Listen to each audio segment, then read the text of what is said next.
Salut Bilal. Salut Sly. Comment t'as commencé le dessin? En regardant des mangas, en voulant reproduire les dessins qu'il y avait dedans, le Super Saiyan et tout. Est-ce que t'as déjà pris des cours de dessin? Ça coûte un peu cher et c'est mieux de m'acheter une Play 4. Je sais que c'est super dur de percer dans un milieu artistique. On dit souvent les mangaka sont riches mais ils peuvent jamais dépenser leur argent avant d'avoir fini leur manga. T'as des modèles, des idoles? Tu te sens petit à côté de rien qu'une seule page de One Piece, tu vois, c'est une leçon. Des fois tu dessines en cours et tout? Quand j'étais au collège, ça me causait un peu des problèmes. C'est en dessinant dans les marges de mes cahiers que j'ai commencé à faire des petites BD. Les gens ils aimaient bien. En ce moment je dessine un manga. Ça fait à peu près 1 an que je travaille dessus. Je sors un chapitre tous les 6 mois avec les cours et tout ça, c'est un peu chaud. Pour ceux qui lisent, leur dire que dans 10 ans le manga sera peut-être pas fini, c'est un peu chaud pour eux. Récemment j'ai acheté des stylos à encre de Chine. Le moment où j'étais dans les rayons, tu m'as envoyé un message pour faire un speed draw. Quand il sera fini, est-ce que tu comptes le publier? Avoir son manga dans les mains, ça serait quelque chose que j'aimerais beaucoup. Reste à voir comment ça se passerait. C'est loin pour moi. Tu peux me raconter un peu l'histoire? Ça se passe dans un monde futuriste. Pas futuriste, c'est plus dans le futur. La faune et la flore est devenue beaucoup trop agressive. Il y a une frontière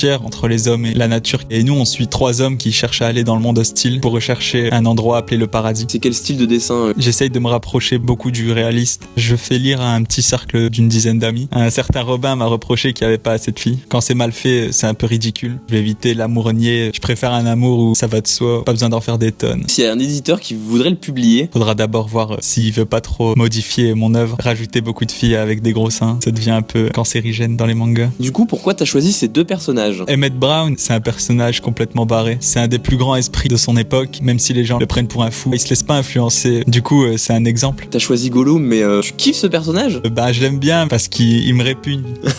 Il est super addict à son anneau. Il va faire plein de choses horribles, comme tuer son cousin. C'est quand même un personnage utile dans l'histoire. Je pense qu'il y a rien d'inutile dans le Seigneur des Anneaux. C'est bien construit. Est-ce que tu peux m'expliquer la naissance de Doc Loom? C'est Emmett Brown qui a fait une erreur de calcul et qui a atterri en plein sur Gollum. Du coup, ça les a fusionnés. Tu vois, il a les yeux dans le vide.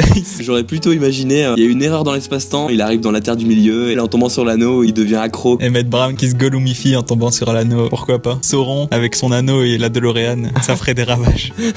Il ferait des drifts.